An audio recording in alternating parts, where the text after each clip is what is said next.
Hello, welcome back. Chandra Zas, Zen Odyssey, gut health coaching. Let's do it.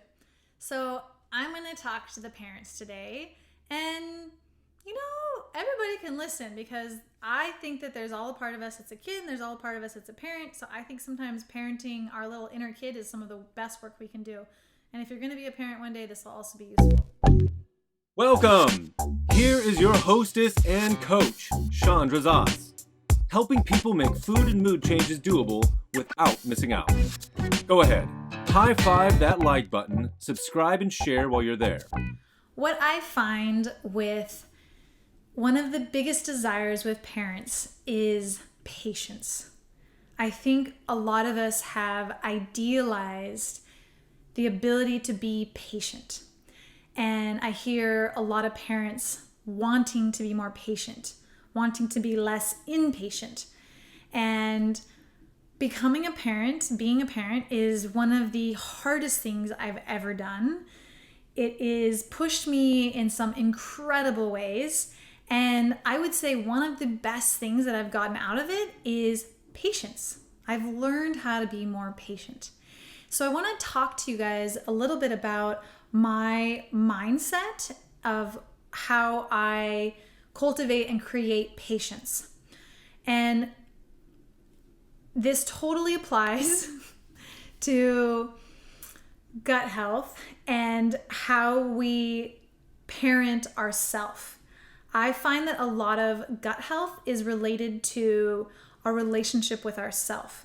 And so if you're a parent, you can think about your kid, and everybody can think about their inner kid.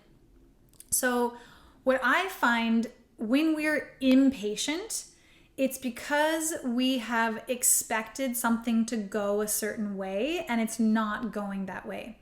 And having a kid is one of the biggest examples of this.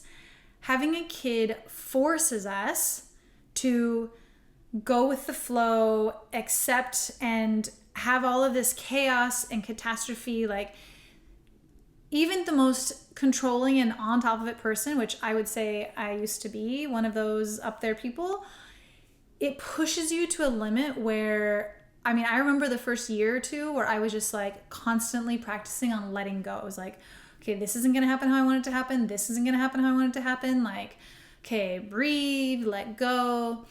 And what I've come to is this mindset of expecting things to go wrong, planning for things to go wrong, planning for the extra time to walk extra slow to the car. I like to be on time. I like to be efficient. I like to be on it. And when I was pushing my little one to follow my schedule, it was creating all of this chaos and all of this tension. And I had a talk with myself and I was like, she doesn't have anywhere to go. She is learning about this world. She's learning about how I am in this world.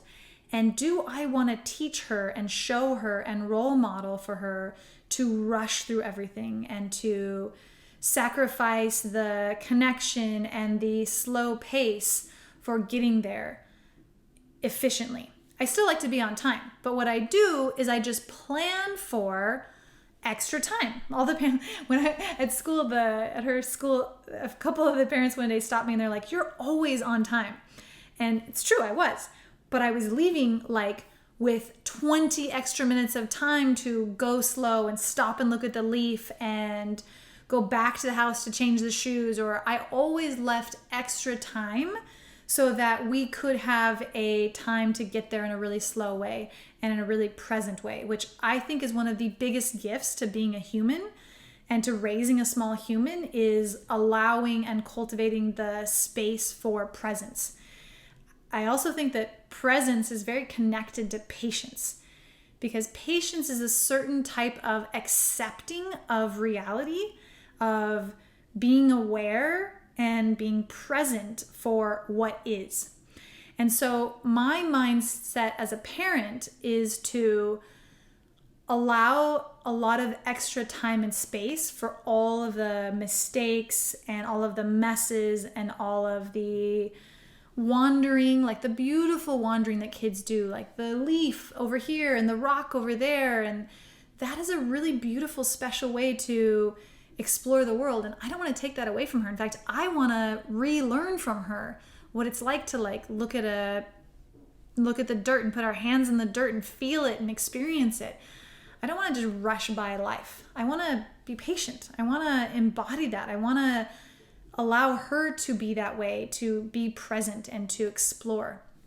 So when this comes to mindset for all of us who are not actually parents, but for those of you who are parenting yourself, parenting your own inner child, the mindset that you can take from this is to allow yourself to be messy. Allow yourself to make mistakes.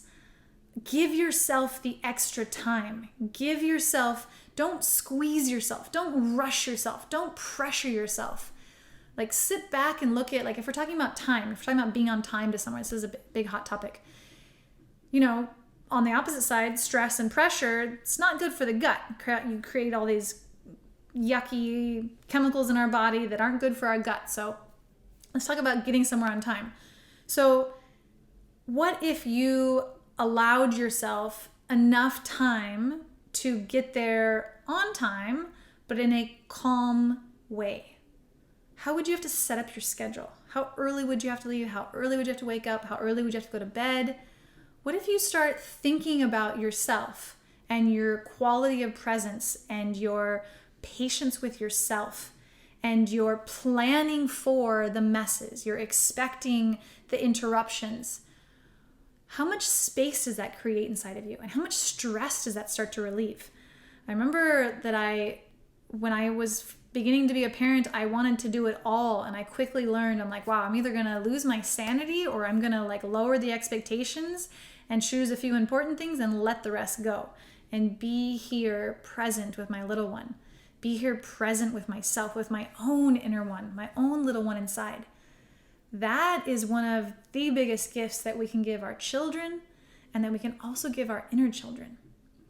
So that is how I have come to become I would say a pretty patient parent. I would say I'm up there with the patience, and it's a really beautiful way to be a parent. And it's possible. It takes some mindset, it takes some expecting and planning, and it takes some mental management. And it also really takes allowing the negative emotions, like allowing my little one to have her fits and to scream and to have her moments and just be there with her and allow her to have it for 1 minute, and then it passes. Like patience for those negative emotions, not letting my brain go to the place where something's gone horribly wrong and we need to stop the crying right now. We need to stop the negative emotion. It's also an amazing tool to learn and to embody and to model for our little ones. So patience, it's a mindset. You've got it. And have a beautiful day. And thank you so much.